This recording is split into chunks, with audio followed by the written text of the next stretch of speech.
طبعا يقول انا اسف طبعا والله ده حبيبي، اصل جو حبيبي وانا ده احنا اخوات والله ابدا والله انا اسف ما وصلتش. هم اصحابي هم اللي بيعملوا فيا كده برضه. دول اصحابي كلهم ده انا متربي في كنيسه والله. والله العظيم انا اسف. يما في يوم تئني وتزعلني في العساكر جندي واسألي ابني مات حسب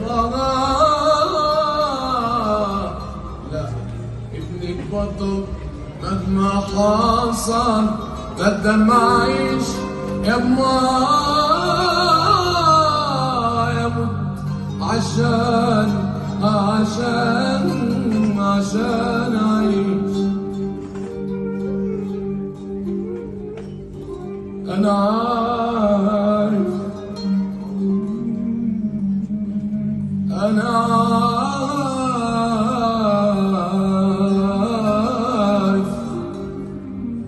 عارف انك واقفه وحدك للزمن الظلم منهم واحنا دافعين الثمن. الله يا عالم من شايلها في المحن ومن كفيف رغم البصر بضمير مفيش. ما